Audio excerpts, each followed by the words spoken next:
ప్రభువైన యేసుక్రీస్తు నామమున ఉపవాస ప్రార్థన కొరకై చేరి వచ్చినటువంటి అందరికీ వందనములు చెల్లిస్తూ ఉంటున్నాం. ప్రార్థనలోనికి ప్రవేశించక మునుపు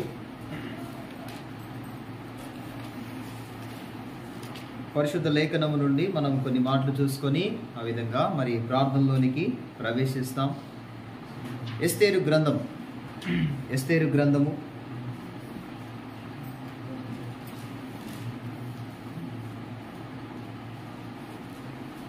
గ్రంథము 4వ అధ్యాయము. ఎస్తేరు గ్రంథము 4వ అధ్యాయము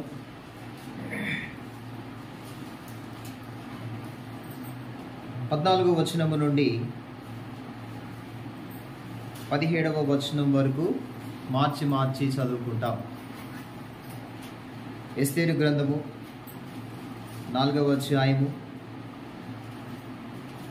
14వ వచనము నుండి 17వ వచనం వరకు మార్చి చదువుకుంటాం. నీవు ఈ సమయమందు ఏమీ మాట్లాడక మౌనముగా నున్న ఎడల యూదులకు సహాయమును విడుదలయు మరి యొక్క దిక్కు నుండి వచ్చును గాని నీవును నీ తండ్రి ఇంటి వారును నశించుదురు. నీవు ఈ సమయమును బట్టి రాజ్యమునకు వచ్చితివేమో ఆలోచించుకునుమని చెప్పుమనెను.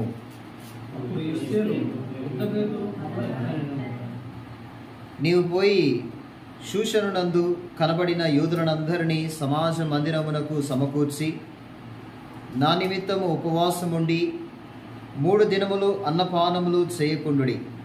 నేనును నా పనికత్తెలను కూడా ఉపవాసముందుము. ప్రవేశించుట న్యాయ వ్యతిరేక్తముగా ఉన్నను. నేను రాజు నొద్దకు ప్రవేశించుదును. నేను నశించెదను.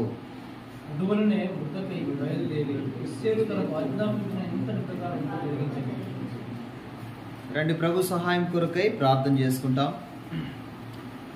ప్రేమగల మా పరలోకపు తండ్రి, కృపా సత్య సంపూర్ణుడవగు దేవా, మీ ఘనమైన పాదములు పొందనాలు చెల్లిస్తూ ఉంటున్నాం. సర్వాధికారి, జీవాధిపతి, సకల ఐశ్వర్యమునకు ఆధారభూతులకు తండ్రివి, గొప్ప కార్యములు చేయువాడవని మిమ్మల్ని స్తుతిస్తూ గణపరుస్తూ ఉంటున్నాం. మా ప్రభువా, చదవబడిన లేఖన భాగము నుండి ఎస్తేరు వంటి త్యాగపూరితమైనటువంటి జీవితాన్ని మేము కూడా కలిగి ఉన్నట్లు మమ్మలను, మా జీవితాలను, హృదయాలను సిద్ధపరచండి ప్రభువా. మరి తెగింపుతో కూడినటువంటి జీవితం మేము కూడా కలిగి ఉన్నట్లు సిద్ధపరిచి మీ యొక్క లేఖనానుసారంగా మేము పరీక్షించబడిన వారమై ఆ ప్రకారం ముందుకు నడిపించమని నిలబడి మీ దాసుని కూడా జ్ఞాపకం చేసుకున్నాము ప్రభువా. మరి మత్తయి 10:20 బట్టి దాసుని పక్షాన కార్యము సంపూర్ణము చేయమని వందనములు చెల్లిస్తూ యేసుక్రీస్తు నామమున ప్రార్థించి స్తుతించి వేడుచున్నాం తండ్రి, ఆమేన్.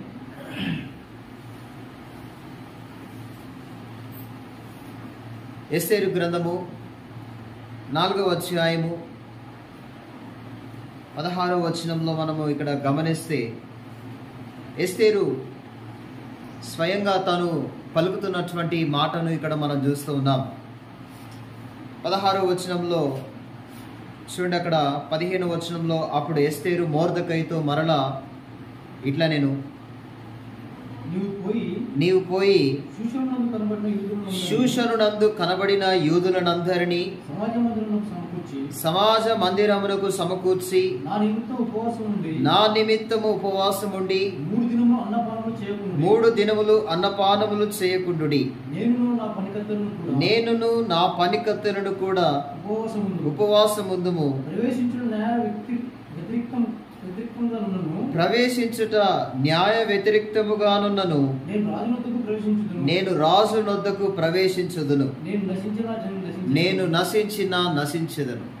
కాబట్టి ఇక్కడ మనము గమనిస్తే గనుక ఎస్తేరు ఒక రాణిగా ఉన్నప్పటికీ తనకు నోటి నుండి వచ్చినటువంటి ఒక అద్భుతకరమైనటువంటి మాటని ఇక్కడ మనం చూస్తూ ఉన్నాము. ఉపవాసము కొరకై అక్కడ ఉన్నటువంటి యూదులనందరినీ సమాజ మందిరమునకు సమకూర్చి అక్కడ 3 దినములు అందరు కూడా ఉపవాసం ఉండాలని తను ఆజ్ఞాపిస్తూ వచ్చింది. అప్పుడు మొర్దెకై వెళ్ళి యూదులను అందరినీ సమకూర్చి సమాజ మందిరంలో సమకూర్చి ఆ విధంగా అందరు కూడా ఉపవాసం ఉన్నారు 3 దినములు కూడా. అయితే ఒక చక్కటి శ్రేష్టమైన మాట ఇక్కడ ఎస్తేరు ఒక రాణిగా ఒక ఉన్నతమైనటువంటి పదవిలో ఒక స్థానంలో ఆ యొక్క రాణిగా ఉన్నప్పటికీ కూడా తను తాను తగ్గించుకొని ఒక మంచి మాట తను పలుకుతా వచ్చింది. నేను నశించెదను అంటే తన ప్రజలను రక్షించుకోవడం కొరకు తనొక సమస్తాన్ని యూదులను అందరినీ కూడా రక్షించుటకు తను నాశనం అయిపోయినా పర్వాలేదు, తను నశించినా పర్వాలేదు, తన ప్రాణము పోయినా పర్వాలేదు అనేటువంటి విధానానికి వచ్చింది. నిజంగా మాట పలకాలంటే చాలా తెగింపు కావాలి. ఆ మాట సర్వసాధారణంగా ఎవరు చెప్పలేరు. నేను నశించెదను, నేనేమైనా పర్వాలేదు, నేనేమైపోయినా పర్వాలేదు, కానీ నా ప్రజలు, నా బంధువులు, నా రక్త సంబంధికులు, నా జాతి వాళ్ళందరూ కూడా రక్షించబడాలి అనేటువంటి ఒక ప్రధానమైనటువంటి ఆ గురి కలిగినటువంటిదిగా మనం ఇక్కడ గమనిస్తూ ఉన్నాం. ఇక్కడ మనము ఈ యొక్క ఎస్తేరు గ్రంథములో 10 అధ్యాయాలు చిన్న పుస్తకమే అయినప్పటికీ కూడా ఎంతో అద్భుతకరమైనటువంటి పుస్తకముగా మనం చూడవచ్చు. హిందూ దేశము మొదలుకొని కూషు దేశం వరకు 127 సంస్థానములను ఏలుతున్నటువంటి అహష్వేరోషు రాజుని ఇక్కడ మనం చూస్తున్నాము. ఆ యొక్క రాజు విషయములో మరి అక్కడ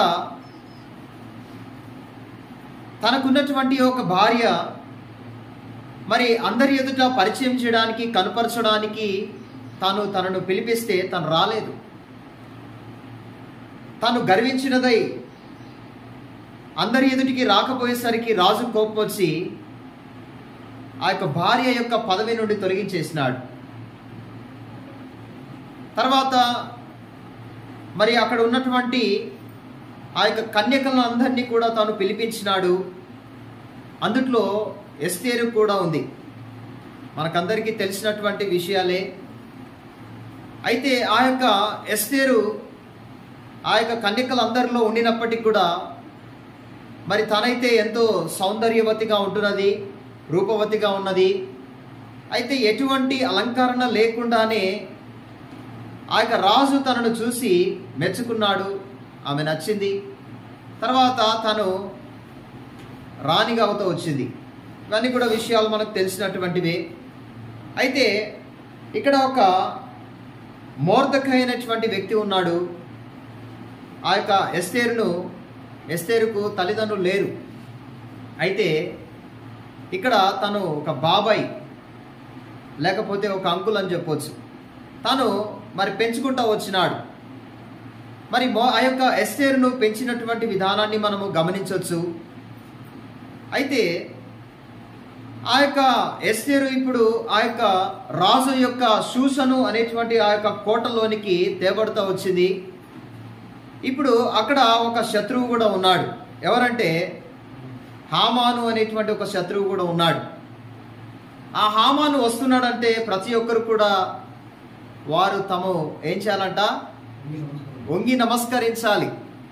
ప్రతి ఒక్కరు కూడా వంగి నమస్కరించాలి. వారందరూ కూడా సాగిలపడాలి. అయితే మొర్దెకై చేసేవాడు కాడు.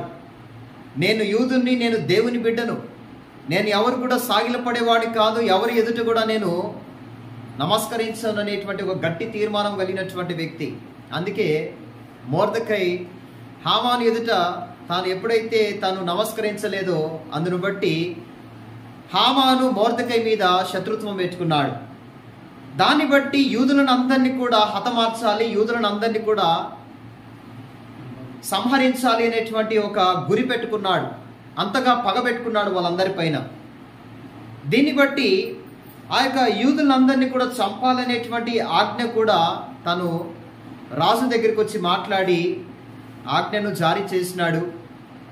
ఒకసారి రాజు ఆ యొక్క ఆజ్ఞను జారీ చేసి, అంటే ఆ యొక్క పత్రిక రాసిన తర్వాత పత్రిక మీద తన యొక్క ఉంగురము చేత ముద్ర వేస్తే గనుక ఎవరు కూడా దాన్ని తీసివేసే అధికారం లేదు. చివరికి రాజు కూడా లేదు. ఇక రాజు ఒక్కసారి పత్రికను చేసి ఆ రీతిగా ముద్ర వేసిన తర్వాత ఇక రాజు కూడా అధికారం లేదు దాన్ని తీసివేయడానికి. అది ఖచ్చితంగా అది అమలు చేయబడాల్సిందే.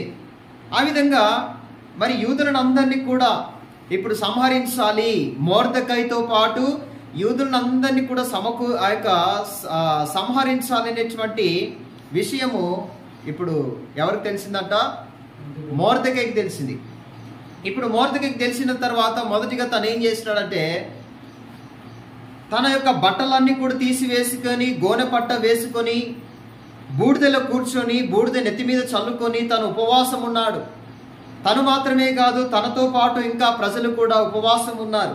4వ అధ్యాయంలో మనం ఇదంతా కూడా చూడొచ్చు. కాబట్టి ఆ విధంగా వారందరూ కూడా ఉపవాసం ఉన్నారు. ఈ విషయము ఎస్తేరుకు తెలియదు. యూదులందరినీ కూడా సంహరించాలని హామాను కుట్ర పన్ని ఈ రీతిగా రాజుతో మాట్లాడి ఆజ్ఞను జారీ చేసినటువంటి విషయము ఎస్తేరుకు తెలియదు. ఇది బయట ఉన్నటువంటి వారికి మాత్రమే తెలుసు. కాబట్టి ఆ విధంగా చూస్తే మరి ఈ యొక్క మొర్దెకై ఎందుకు ఇలా చేస్తున్నాడు? ఈ యొక్క బట్టలన్నీ కూడా తీసివేసుకొని గోనెపట్ట ధరించుకొని బూడిదలో కూర్చొని బూడిద నెత్తి మీద చల్లుకొని ఎందుకు వీళ్ళు ఇంత ఘోరమైనటువంటి పనులు చేస్తూ ఉన్నారని ఎస్తేరు యొక్క పనికత్తెలు తర్వాత అక్కడ ఉన్నటువంటి షండులు వారందరూ కూడా చెప్పినప్పుడు ఎస్తేరుకు ఈ విషయం తెలిసిన తర్వాత ఆశ్చర్యపోతుంది. అనేకమైన విధాలుగా ఎన్నో పర్యాయములు అక్కడ ఓదార్చడానికి, తనను ఆదరించడానికి, తన యొక్క కష్టం ఏంటి, తను ఎందుకు ఆ రీతిగా చేస్తున్నాడు, ప్రజలు ఎందుకు చేస్తున్నారని విచారణ చేస్తూ వచ్చింది. తన విషయం అంతా వివరించి చెప్తూ వచ్చినాడు. ఆ విధంగా అవన్నీ కూడా తెలియపరుస్తూ వచ్చినప్పుడు వెంటనే ఎస్తేరు అంటా వచ్చింది కదా, నీవు పోయి యూదులను అందరినీ సమకూర్చు, సమాజ మందిరమునకు సమకూర్చి 3 దినములు ఎవరి కొరకు అంట? 3 దినములు ఎస్తేరు కొరకు ఉపవాసం ఉండవచ్చున్నాడు. ఎస్తేరు కొరకు.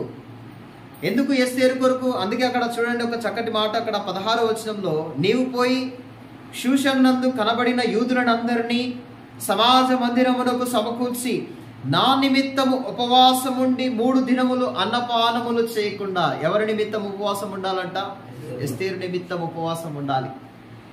ఎందుకంటే రాజుతో ఇప్పుడు మాట్లాడి రాజు దగ్గర ఇప్పుడు తను మాట్లాడి తను ప్రవేశించేటటువంటి అవకాశం లేదు. అందుకే ఒక మాట పలుకుతా వచ్చింది కదా, నా నిమిత్తము మీరందరూ కూడా ఉపవాసం ఉండండి. నేను రాజు దగ్గరికి వెళ్ళి రాజుతో మాట్లాడాలి.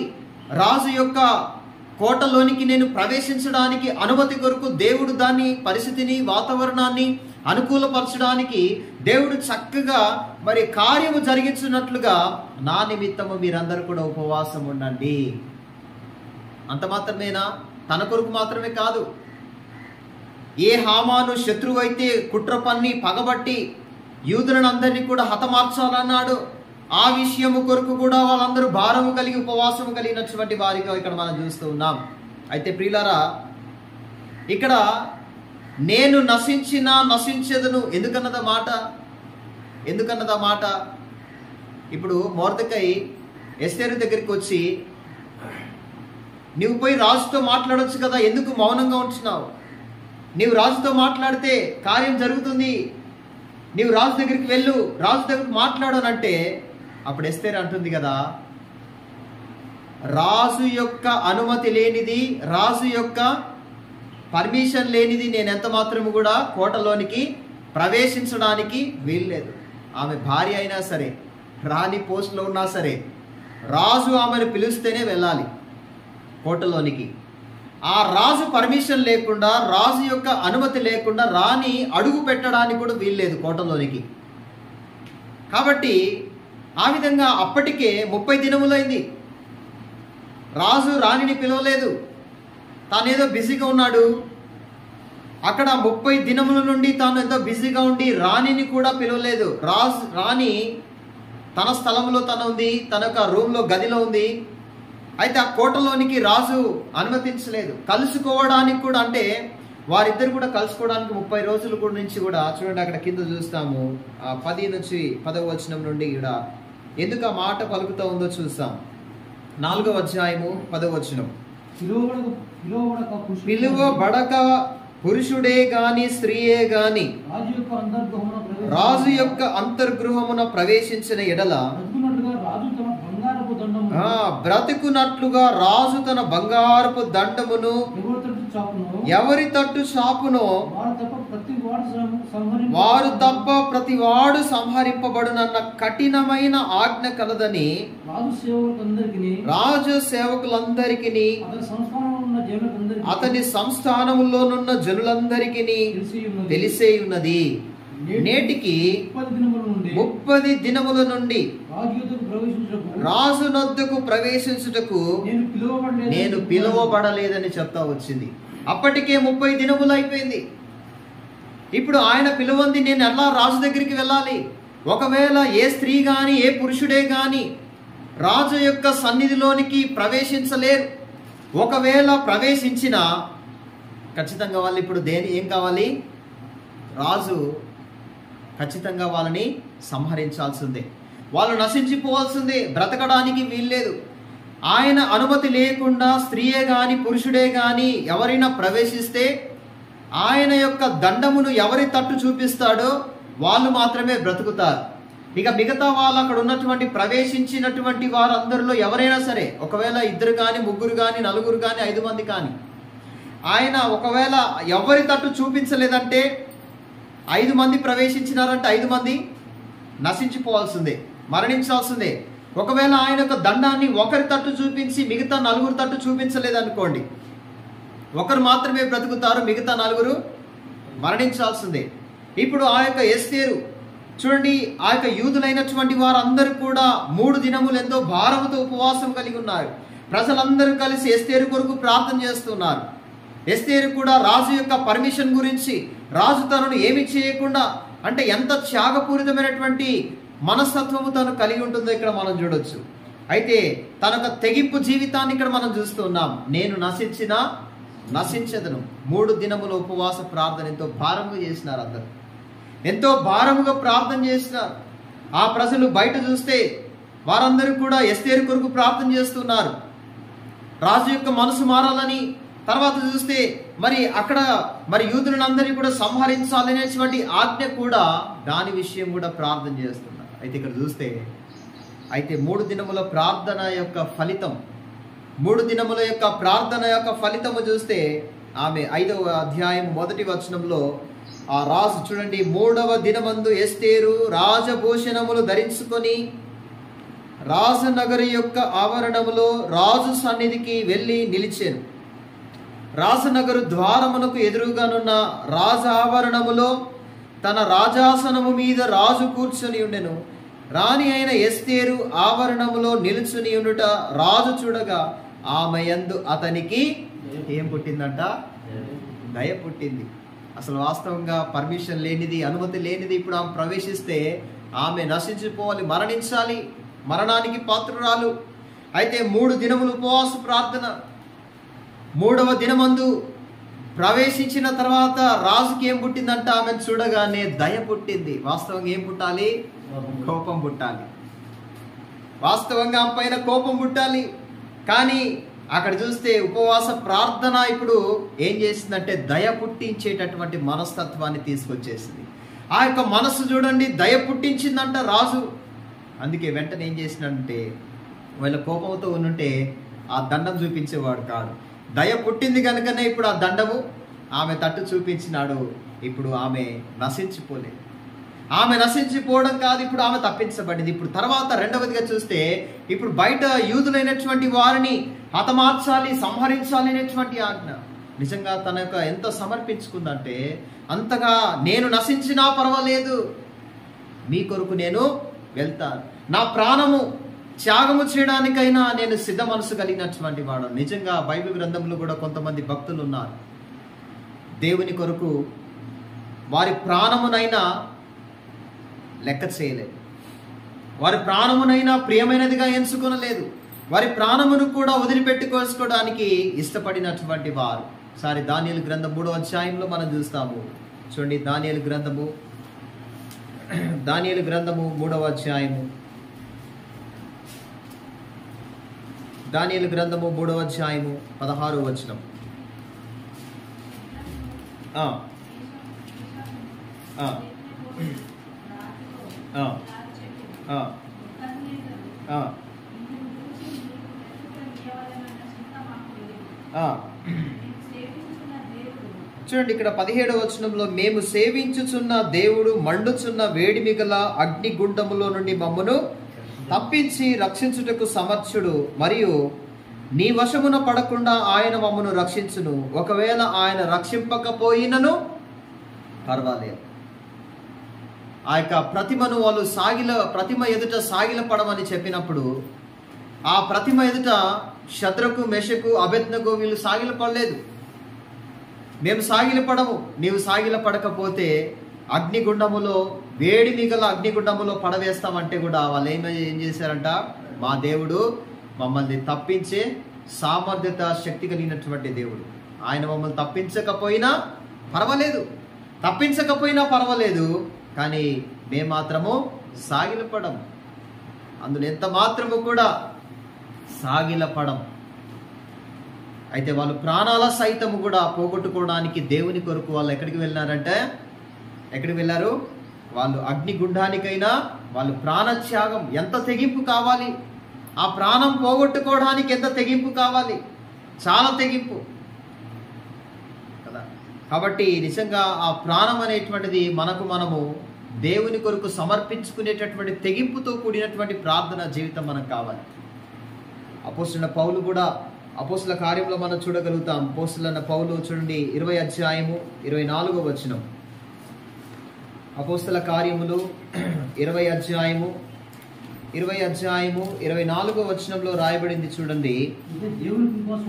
అయితే దేవుని కృపా సువార్తను గూర్చి సాక్ష్యమిచ్చుట యందు నా పరుగును నేను ప్రభువైన యేసు వలన పొందిన పరిచర్యను తుదగొట్టింపవలనని నా ప్రాణమును నాకెంత మాత్రమును ప్రియమైనదిగా ఎంచుకున్నట్టు లేదని అంటున్నాడు పౌలు. ఇక్కడ అంటున్నాడు కదా, దేవుడు నాకు అప్పగించినటువంటి పరిచర్య నిమిత్తము, దేవుడు నాకు ఇచ్చినటువంటి సేవ నిమిత్తము నా ప్రాణమును ప్రియమైనదిగా నేను ఎంచుకోనట్లేదు. అవసరమైతే నేను బంధకాల్లో వెళ్ళడానికి సిద్ధమే, అవసరమైతే నా ప్రాణాలు అర్పించడానికైనా సిద్ధమే. ఎంత మాత్రం కూడా లోబడేదానికి అవకాశమే లేదు. ఎక్కడంటాడు ఈ మాట చూడండి ఒకసారి కింద. ఇదే 21వ అధ్యాయంలో అంటాడు, 21వ అధ్యాయము 13వ వచనంలో అంటాడు. 21వ అధ్యాయం 13వ వచనములో, ఇదెందుకు మీరు ఏడ్చి నా గుండె బద్దలు చేసిదరేలా, నేనైతే ప్రభు అయిన యేసునామము నిమిత్తము యెరూషలేములో బంధింపబడుటకు మాత్రమే గాక చనిపోవుటకును సిద్ధముగా ఉన్నాను అంటున్నాడు.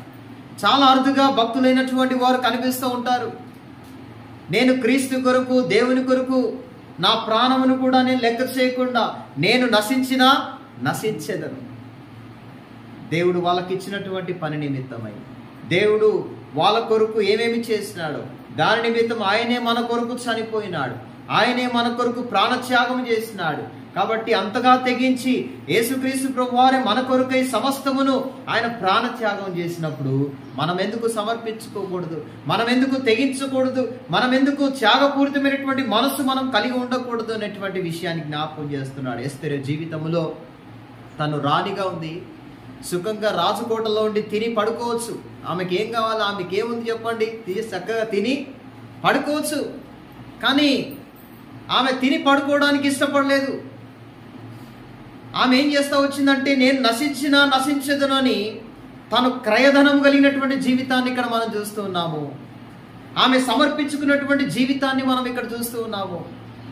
ఆమె నిజంగా ఎంతగా తెగించిందంటే, సుఖంగా పడుకొని తింటూ త్రాగుతూ పడుకోవాల్సినటువంటి తన జీవితము తను కోరుకోలేదు, కానీ దేవుని ప్రజలతో శ్రమను అనుభవించడానికి ఇష్టపడతా వచ్చింది. దేవుని ప్రజలతో ఆమె కష్టపడడానికి ఇష్టపడతా వచ్చింది. హెబ్రీయులకు రాసిన పత్రిక 11వ అధ్యాయం 25వ వచనంలో మోషే కూడా పెద్దవాడైనప్పుడు కదా, ఐగుప్తు ధనము కంటే, చూడండి హెబ్రీయులకు రాసిన పత్రిక 11వ అధ్యాయము, మోషే పెద్దవాడైనప్పుడు చూడండి, విశ్వాసమును బట్టి ఐగుప్తు ధనము కంటే క్రీస్తు విషయమైన నింద గొప్ప భాగ్యమని ఎంచుకొని అల్పకాలము పాపభోగము అనుభవించుట కంటే దేవుని ప్రజలతో శ్రమ అనుభవించుట మేలని యోచించి ఫరో కుమార్తె యొక్క కుమారుడని అనిపించుకొనుటకు ఒప్పుకొనలేదు. ఏలయనగా అతడు ప్రతిఫలముగా కలుగుబో బహుమానమందు దృష్టి ఉంచెను.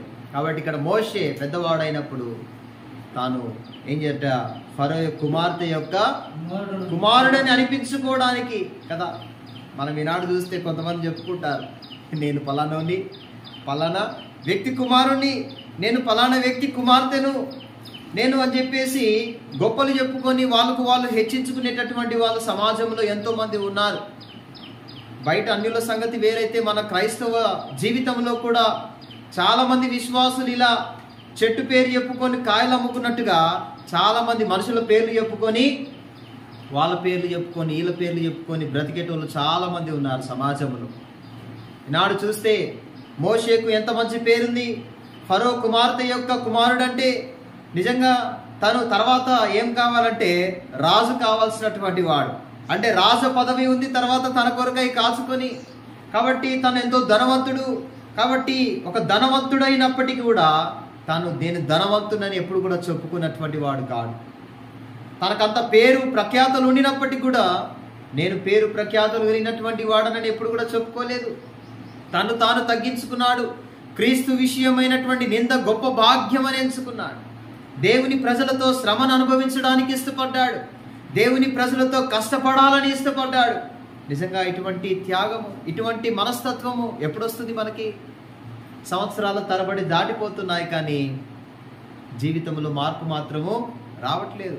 ఇటువంటి తెగింపు రావాలి. నిజంగా క్రైస్తవ జీవితంలో మనం నేర్చుకోవాల్సినటువంటి విషయం ఏంటంటే, ఎస్తేరు యొక్క జీవితము ద్వారా మనం నేర్చుకోవాల్సినటువంటి పాఠం ఏంటంటే, మొట్టమొదటిగా మన తెగింపుతో కూడినటువంటి జీవితం ఉంటేనే సాతాను యొక్క ముగింపు ఉంటుంది. మన తెగింపు వాడి యొక్క ముగింపు. వాడిది ముగింపు కావాలంటే ఇప్పుడు మనలో ఏముండాలి? అది ఉండాలి. అది లేకపోతే వాడికి ముగింపు ఉండదు. వాడిగా కొనసాగుతూనే ఉంటాడు. వాడి కార్యాలు కొనసాగుతూనే ఉంటాయి. వాడి యొక్క క్రియలన్నీ కూడా కొనసాగుతూనే ఉంటాయి. వాడి కార్యములన్నీ కూడా మన వ్యక్తిగత జీవితంలో, మన కుటుంబ జీవితంలో, సంఘ జీవితంలో వాడి యొక్క కార్యాలన్నీ కూడా కొనసాగుతూనే ఉంటాయి. నిజంగా అనేకమైనటువంటి సమస్యలు, అనేకమైనటువంటి వాటి చేత ఈనాడు వ్యక్తిగతమైనటువంటి జీవితాలు, కుటుంబ జీవితాలు, మరి సంఘాలు ఎందుకు ఇంతగా కొట్టుమిట్టాడుతున్నాయి? కారణం ఏంటంటే ఎస్తేరు వంటి జీవితము, త్యాగము, మరి సమర్పణ కలిగినటువంటి వారు ఈనాడు చూస్తే అటువంటి వారు లేరు. అంత తెగింపుతో కూడినటువంటి జీవితాలు లేవు ఈనాడు. కుటుంబాల్లో ఎస్తేరు వంటి జీవితం ఒక్కరున్నా కుటుంబం బాగుపడుతుంది. సంఘములో ఎస్తేరు వంటి జీవితం కలిగినటువంటి వారు ఒక్కరున్నా సంఘం బాగుపడుతుంది. వ్యక్తిగత జీవితంలో సాతాను యొక్క కార్యములను ముగించాలంటే మనకు తెగింపు కావాలి. మన కుటుంబంలో కూడా చూస్తే సాతానుడు ఎంతో విజృంభించి చెలరేగిపోతూ ఉంటాడు. అనేకమైనటువంటి కార్యాల చేత వాడు కొనసాగిస్తూ ఉంటాడు. వానికి ఇంకా ముగింపు రాలేదంటే మనలో ఇంకా ఏం రాలేదు? తెగింపు రాలేదు ఇంకా మనం. అందుకే వాడి కార్యాలు ఇంకా కొనసాగుతూనే ఉన్నాయి. వాడి కార్యాలన్నీ కూడా ఇంకా ముందుకు వెళ్తూనే ఉన్నాయి. ఈనాడు సంఘాల్లో కూడా శత్రువు యొక్క కార్యాలు ఎందుకు ఇంకా ముగించబడట్లేదు? కారణం ఏంటంటే సంఘాల్లో మనకేమి లేదంటే ఎస్తేరు వంటి తెగింపు జీవితం లేదు. అందుకే చూస్తే శత్రువు విజృంభించి పనిచేస్తూ ఉన్నాడు సంఘాల్లో. కాబట్టి ఇటువంటి తెగింపుతో కూడినటువంటి, సమర్పణ, త్యాగముతో కూడినటువంటి జీవితాలు ఈనాడు అన్ని విడిచిపెట్టుకోవడానికి ఇష్టపడట్లేరు ప్రజలు. దేవునైనా మందిరమునైనా విడిచిపెట్టుకోవడానికి ఇష్టపడుతున్నారు కానీ బయట వెలుపల ఉన్నటువంటి వాటిని విడిచిపెట్టుకోవడానికి ఇష్టపడట్లేరు కదా. అయితే ఇక్కడ నేను నశించదనని ఎంతో తెగింపు, సమర్పణ, త్యాగముతో కూడినటువంటి జీవితాన్ని ఎస్తేరు యొక్క జీవితంలో మనం చూస్తూ ఉన్నాం. కాబట్టి ఒకసారి మనం చూస్తే ఈ యొక్క విషయంలో మనము నిజంగా ఎస్తేరు యొక్క జీవితంలో మనం చూస్తే మరి క్రీస్తు కొరకు మనము సమస్తమును విడిచిపెట్టుకునేటటువంటి వారముగా ఉండాలి. ఈ లక్షణము కానీ మనకుంటే ఇటువంటి తెగింపు వస్తుంది. ఎందుకు ఇప్పుడు మరి ఇవన్నీ కూడా విషయాలు మనం చూస్తున్నామంటే ఎస్తేరు వంటి తెగింపుతో కూడినటువంటి జీవితం మనం కలిగి ఉండాలి. అది కలిగి ఉండాలంటే, అది రావాలంటే మనం విడిచిపెట్టుకోవాల్సినటువంటిది కూడా ఉంది ఒకటి కదా. కాబట్టి మనం విడిచిపెట్టుకోవాల్సినటువంటివి కూడా ఉన్నాయి, వాటిని మనం విడిచిపెట్టుకోవాలి. ఒకసారి మనం చూస్తాం మార్కు సువార్త క్రీస్తు కొరకు మనం అంటే సమస్తమును విడిచిపెట్టుకోవాలి అంటున్నాడు. ఇటువంటి తెగింపు రావాలంటే ఇది ఖచ్చితంగా మనం చేయాల్సిందే. మార్కు సువార్త 10వ అధ్యాయము చూడండి 28వ వచనం చూస్తాము. పేతురు ఇదిగో మేము సమస్తమును విడిచిపెట్టి నిన్ను వెంబడించితిమని ఆయనతో చెప్పసాగాను. అందుకు యేసు ఇట్లా, నేను నా నిమిత్తమును సువార్త నిమిత్తమును ఇంటినైనను అన్నదమ్ములనైనను అక్క చెల్లెండ్రునైనను తల్లిదండ్రులనైనను పిల్లలనైనను భూములనైనను విడిచిన వాడు. చూసినారా, సమస్తమును అన్ని కనిపిస్తున్నాయి ఇక్కడ. ఏం విడిచిపెట్టలేదు చెప్పండి? వాళ్ళే దేవునికి పాత్రులు. ఎస్తేరు వంటి తెగింపు జీవితం రావాలంటే మనలో ఏముండాలంటే విడిచిపెట్టుకునేటటువంటి స్వభావం ఉండాలి. విడిచిపెట్టుకునే మనస్తత్వం ఉంటే తప్ప మనము దేవుని కొరకు ఎస్తేరు వంటి తెగింపు జీవితం రాదు. అందుకే సమస్తమును నా నిమిత్తమును సువార్త నిమిత్తమును మందిరము నిమిత్తమును దేవుని వాక్యము నిమిత్తమును ప్రభువులో మనం కొనసాగు నిమిత్తమును సమస్తమును ఏవైతే అడ్డు ఆటంకాలు వస్తున్నాయో వాటిని అన్నిటిని కూడా విడిచిపెట్టుకొని రమ్మంటాడు. కాబట్టి దేవునికి ఇవ్వవలసినటువంటి సమయము దేవునికి ఇవ్వాలి. మనం దేవునికి ఇవ్వవలసినటువంటి ప్రాధాన్యత మనం దేవునికి ఇవ్వాలి. అప్పుడే ఆ యొక్క విడిచిపెట్టేటటువంటి మనసు ఎప్పుడైతే మనకు పుడుతుందో అప్పుడే మనలో ఏమొస్తుందంట, ఎస్తేరు వంటి తెగింపు కలిగినటువంటి జీవితం, సమర్పణతో కూడినటువంటి జీవితం అప్పుడే వస్తుంది. లేకపోతే అంతవరకు రాదు. మనం అవసరమైతే ఇవి ఇక్కడ రాయబడిన వాటి కొరకు మందిరమునైనా వదిలిపెట్టేస్తాము కదా, కూడికలైనా వదిలిపెట్టేస్తాం, అన్ని కూడా విడిచిపెట్టుకోవడానికి సిద్ధమే. అయితే సందర్భాన్ని బట్టి మరీ పరిస్థితి విషమంగా ఉండి మరి ఎమర్జెన్సీ కేసులు అయితే అది వేరు. కానీ మనకి ఏముండదు, అటువంటి ఎమర్జెన్సీ కేసులే ఉండవు, అన్నీ కూడా అవుతుందియే. అటువంటి ఎమర్జెన్సీ కేసులు ఏముండవు. అయినప్పటికీ కూడా మనము కదా దేవుని మందిరాన్ని, దేవుని కూడికలను ఎంతో ప్రాముఖ్యంగా మన జీవిత విధానాన్ని మార్చివేసేటటువంటి కూడికలు అన్నిట్లోకెల్లా నిజంగా ఉపవాస ప్రార్థన చాలా ప్రాముఖ్యమైనటువంటిది. అందుకే చూస్తే ఆ ఉపవాస ప్రార్థన రాజు యొక్క మనసును మార్చేసేది. రాజు యొక్క మనసు ఇప్పుడు చూడండి, ఆ ఉపవాస ప్రార్థన వచ్చినటువంటి అనేకమైనటువంటి లాభాలు ఉన్నాయి. అయినప్పటికీ కూడా చూస్తే చూడండి, అక్కడ శత్రువు వాడి ప్రయత్నాల్లో వాడు ఉంటాడు. కాబట్టి వాడికి అంతం అనేటువంటిది, ముగింపు అనేటువంటిది ఉందని వాడు గ్రహించలేకపోయినాడు కదా. వీళ్ళు భారము కలిగి 3 దినములు ఉపవాసం ఉన్నారు. అక్కడ ఇంకో పక్క చూస్తే చూడండి, ఒకసారి మనం గమనిస్తే కనుక హామాను వాడి సిద్ధపాట్లో వాడున్నాడు. అంటే వాడి గోతిని వాడే తీసుకుంటున్నాడు. ఇప్పుడు శత్రువు నిజంగా ఇక్కడ ఇంకొక ఆశ్చర్యకరమైనటువంటి సంగతి ఏంటంటే, మనము విడిచిపెట్టుకునేటటువంటి మనస్తత్వము కలిగి ఉండటం ద్వారా మనలో ఏమొస్తుందంట, తెగింపు, సమర్పణ, త్యాగముతో కూడినటువంటి జీవితం మనము కలిగి ఉంటాం. ఇప్పుడు దీని ద్వారా, ఈ ఉపవాస ప్రార్థన ద్వారా ఇది మనం నేర్చుకోవాలి. అంతేకాదు, రెండవదిగా ఏ సాతానుడైతే మనకు తలపెట్టాలని, కీడు చేయాలని ఎన్నో ప్రయత్నాలు చేస్తున్నాడో వాడి ముగింపు చాలా భయంకరంగా ఇక్కడ ఉన్నది. అంతేకాదు, మనల్ని ఎక్కడైతే అవమానపరచాలని చూస్తున్నాడు, ఎక్కడైతే మనల్ని నిందించాలని చూస్తున్నాడో, ఎక్కడైతే మనల్ని లేకుండా చేయాలని చేస్తున్నాడో వాడే అక్కడ ఏమవుతాడంట, ఎవరి కొరకు ఏదైతే చేసినాడో దానిపైనే వారి కొరకు, అంటే వాడి గోతిని వాడే తీసుకుని అందులోనే పడడానికి సిద్ధపడినటువంటి వాడు. ఇక్కడ హామాను మొర్దెకై కొరకు ఏం చేస్తున్నాడంట, 6వ అధ్యాయం 4వ వచనంలో చూస్తే, ఆవరణంలో ఎవరు అప్పటికి హామాను తాను చేయించిన ఉరికొయ్య మీద మొర్దెకైని ఉరితీయింప సెలవిమ్మని రాజుతో మనవి చేయుటకై రాజు నగర యొక్క ఆవరణంలోనికి వచ్చినాడు. అప్పటికే ఎస్తేరు ఎక్కడుంది ఎస్తేరు? అప్పటికే రాజు దగ్గర ఉంది అప్పటికే. కాబట్టి ఈ యొక్క హామాను బయట నుంచి వచ్చినాడు, మంచి పకడ్బందీ ప్లాన్ చేసుకుని వచ్చినాడు. భార్య మాటలు విన్నాడు, భార్య మంచి సలహా ఇచ్చింది, ఇదిగో వాని కొరకు నువ్వు ఉరికొయ్య ఏర్పాటు చేసి వాడిని ఉరి తీయాలని చెప్పేసి మాట్లాడితే మంచిగా భార్య మాటలు విని మంచి చక్కగా వచ్చినాడు ప్లాన్ చేసుకొని. అక్కడికి వచ్చిన తర్వాత అప్పటికే రాజుకు ఒక విషయం తెలిసింది. ఏంటి విషయం అంటే ఏంటిది? మొర్దెకైని గణపరచాలి. ఇప్పుడు సాతానుడు ఏమంటున్నాడంటే ఉపవాస ప్రార్థన ద్వారా తర్వాత జరిగినటువంటి సంగతి ఏంటంటే ఇప్పుడు మొర్దెకైని ఆ యొక్క రాజు ఇప్పుడు గణపరచాలని ఆశపడుతున్నాడు. అప్పటి వరకు మొర్దెకై ఎవరో తెలియదు. అప్పటి వరకు మొర్దెకైకి స్థానమే లేదు అక్కడ. అప్పటి వరకు మొర్దెకై ఎక్కడున్నాడంటే ఆ యొక్క ద్వారము దగ్గర ఉన్నాడు, ఒక మూలన పడి ఉన్నాడు. తనకు ఒక సరైనటువంటి ఇది కూడా లేదు. ఇప్పుడు ఉపవాస ప్రార్థన తర్వాత మొర్దెకైలో ఆయన జరిగించేటటువంటి గొప్ప కార్యాన్ని ఇక్కడ మనం చూస్తూ ఉన్నాం. మొర్దెకై యొక్క జీవితంలో చూస్తే నిజంగా అక్కడ దేవుడు ఆ మొర్దెకై ఎలా హెచ్చించడానికి ఇష్టపడుతూ వచ్చినాడు. అప్పటికే ఆ యొక్క ఎస్తేరు రాజుతో మాట్లాడిన తర్వాత ఇప్పుడు ఆ యొక్క ప్రాణాలు కాపాడబడడానికి అంటే ఒకానొక సందర్భంలో దానికి మునుపు అంటే ఎస్తేరు ఆ యొక్క రాజకోటలోనికి రాణిగా వచ్చినటువంటి ఆరంభ దినాల్లో మరి ఈ యొక్క అహష్వేరోషు రాజును చంపడానికి 2 మనుషులు కుట్ర పన్నుతారు. అయితే ఈ విషయం మొర్దెకైకి తెలుస్తుంది. ఆ మొర్దెకైకి తెలిసిన తర్వాత ఇప్పుడు ఆ మొర్దెకై ఏం చేస్తాడు? ఎస్తేరుకు చెప్పి రాజు యొక్క ప్రాణాలు కాపాడేటట్టుగా చేస్తాడు. అంటే ఇప్పుడు రాజు ఈనాడు సజీవ లెక్కలో ఉన్నాడంటే ఒక అందుకు కారణము మొర్దెకై. ఈ విషయము ఇప్పుడు మొర్దెకైకి తెలుసు. అరే, నేను ఒకప్పుడు ఆ శత్రువులు నన్ను చంపడానికి వచ్చినటువంటి విషయం నాకు తెలుసు, కానీ వీటన్నిటికి కారణము ఆ ద్వార పాలకు దగ్గర అంటే ఆ యొక్క మూలలో కూర్చునేటటువంటి వాడు చూస్తే అలా కనిపిస్తున్నాడే, కానీ వాని ద్వారా ఈనాడు నేను రక్షించబడ్డానా? వాని ద్వారా ఈనాడు నేను నా ప్రాణాలు కాపాడబడ్డాయా? వాని ఖచ్చితంగా గణపరచాల్సిందే, వాని ఖచ్చితంగా హెచ్చించాల్సిందని రాజు తీర్మానం చేసుకున్నాడు. ఇప్పుడు ఉపవాస ప్రార్థన ద్వారా అక్కడ జరిగినటువంటి ఇంకో కార్యం ఏంటంటే దేవుడు తనను హెచ్చించడం మొదలుపెట్టినాడు.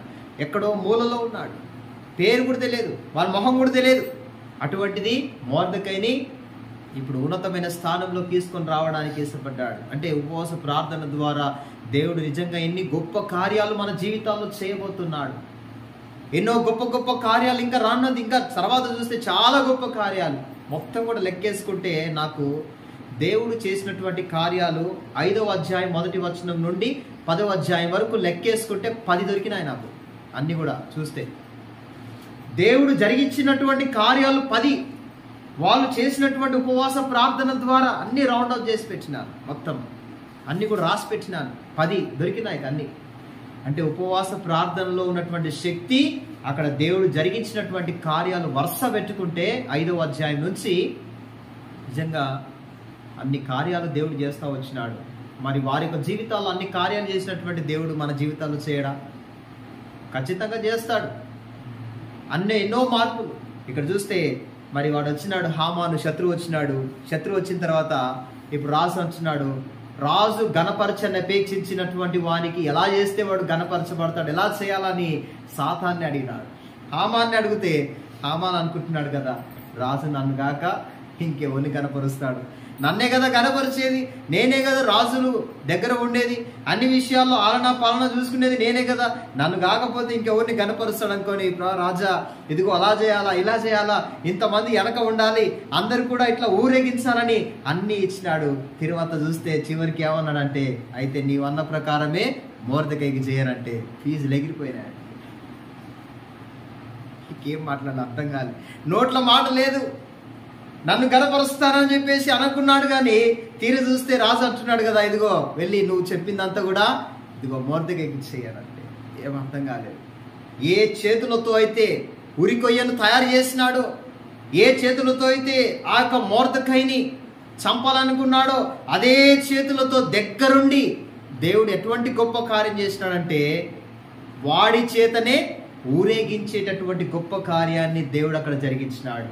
నిజంగా ఈనాడు మనకు ఎవరైనా సరే శత్రువులైనటువంటి వారు, మనకు కీడు చేసేటటువంటి వారు, మనకు విరోధంగా ఉన్నటువంటి వారు ఎవరైనా సరే దేవుడు తలచుకుంటే వారి ద్వారానే ఎవరైతే ఒకవేళ దేవుడు నిన్ను అంటే ఆ యొక్క శత్రువు నిన్ను అవమానపరిచి ఉండొచ్చు, నిన్ను హేళనగా మాట్లాడి ఉండొచ్చు, నీ గురించి నిన్ను తృణీకరించి ఉండొచ్చు, నిన్ను రకరకాలుగా 10 మందిలో అవమానపరిచి ఉండొచ్చు. అయినప్పటికీ కూడా దేవుడు ఉపవాస ప్రార్థన ద్వారా ఏం చేయబోతున్నాడంటే వాళ్ళ ద్వారానే అదే ఏ 10 మందిలో అవమానించబడ్డామో అదే 10 మందిలో దేవుడు ఘనపరుస్తాడు.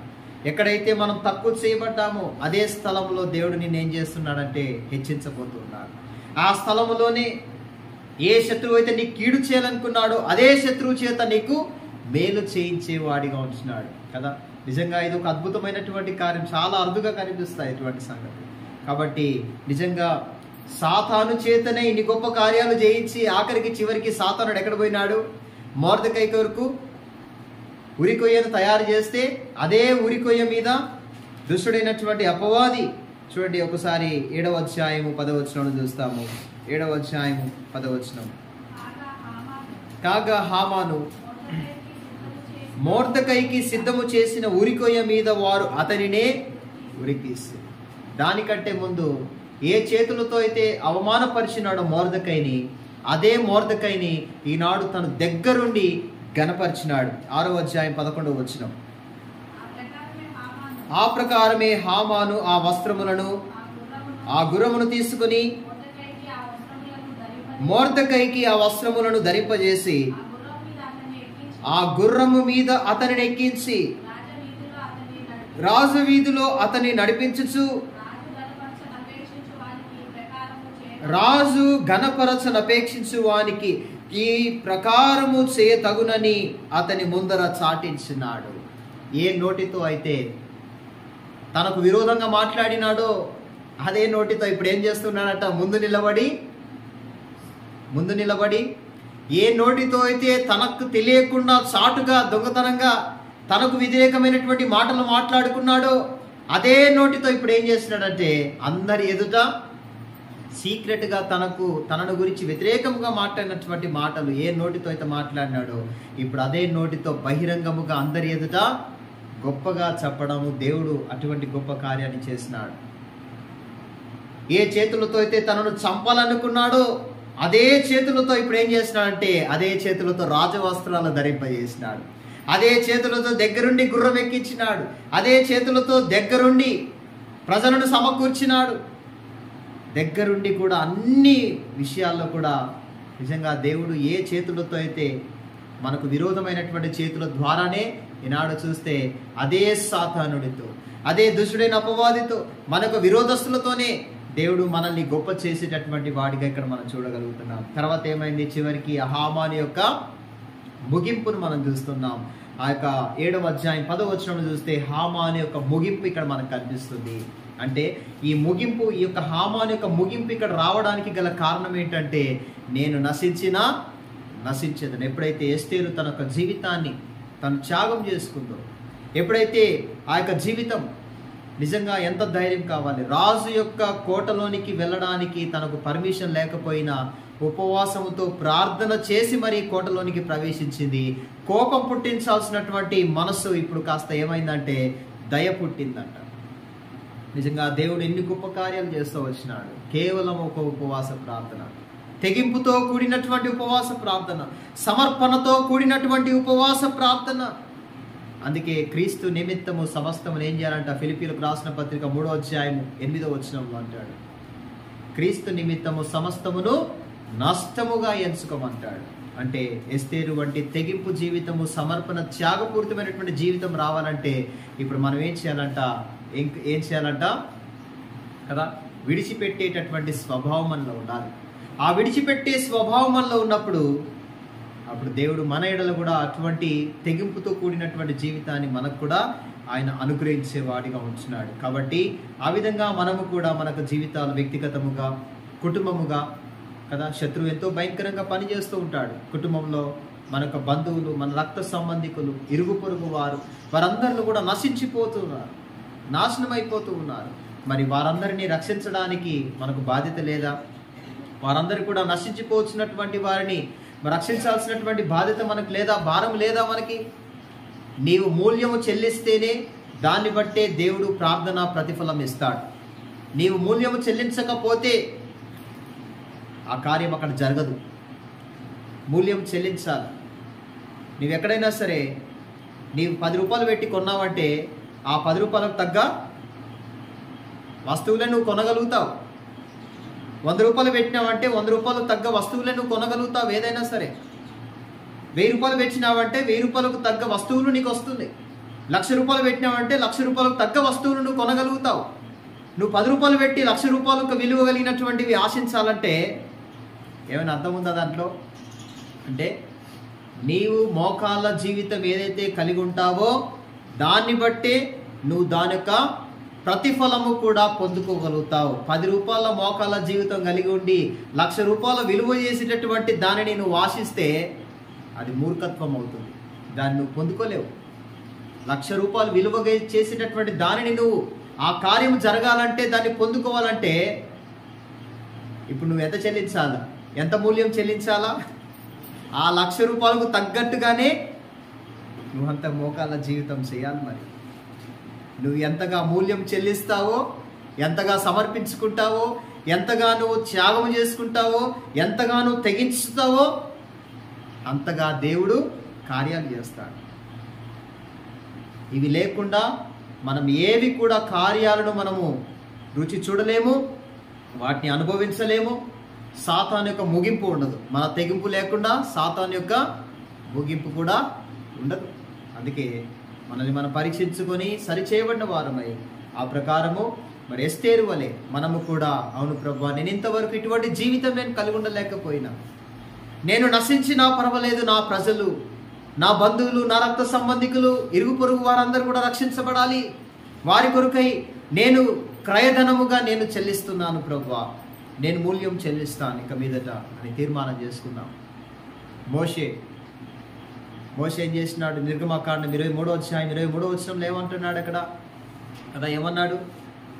ఆ ప్రజలు తప్పు చేసి పాపం చేస్తే, దేవునికి కోపం పుట్టిస్తే దేవుడు వాళ్ళందరూ కూడా నాశనం చేసేస్తానన్నాడు. అంటే మోషే అంటున్నాడు కదా, ఏమన్నాడు మోషే? వాళ్ళ నిమిత్తము ఆయన ఎదుట సాగిలపడి ప్రార్థన చేసి, ప్రభువా ఇదిగో అవసరమైతే జీవ గ్రంథముల నుంచి నా పేరైనా తీసేసేయి ప్రభువా, కానీ వీళ్ళని మాత్రము ఏమనదు, వీళ్ళని రక్షించు, అవసరమైతే నా పేరు తీసేయి. ఎంత తెగింపు ఉండాలా, ఎంత త్యాగం ఉండాలి, ఎంత సమర్పణ కావాలి ఆ మాట చెప్పాలంటే. ప్రభువా ఎవరి పేరు ఉన్నా లేకపోయినా నా పేరు మాత్రం ఖచ్చితంగా ఉండాల్సిందే. అది మన వైపు. నిజంగా మోషే తాను పెద్దవాడైనప్పుడు క్రీస్తు ప్రజలతో కూడా నిందను, అవమానమును భరించడానికి, ప్రజలతో శ్రమను అనుభవించడానికి యోచించినాడు, సిద్ధపడ్డాడు. ఆ రీతిగా తను చేసినాడు. అందుకే అటువంటి ప్రార్థన చేయగలిగినాడు మోషే. ప్రజల కొరకు నా పేరు లేకపోయినా పర్వాలేదు, కానీ ప్రభువా వీళ్ళ పేరు మాత్రము ఉండాలి, వీళ్ళు మాత్రం ఏం చేయాలి. అటువంటి సమర్పణ నీవు నేను కూడా కలిగి ఉండాలి. కాబట్టి ఒకసారి మనల్ని మనం పరీక్షించుకొని సరిచేయబడిన వారమై మనము కూడా ఎస్తేరు వంటి తెగింపు ఉంటే అప్పుడు హామాను వంటి శత్రువు యొక్క ముగింపు కూడా ఉంటుంది కదా. కాబట్టి మనల్ని మనం పరీక్షించుకొని ఆ రీతిగా మరి ప్రార్థనలోనికి ప్రవేశిస్తాం. ప్రభు మనకు ఆ రీతిగా సహాయం చేయను గాక.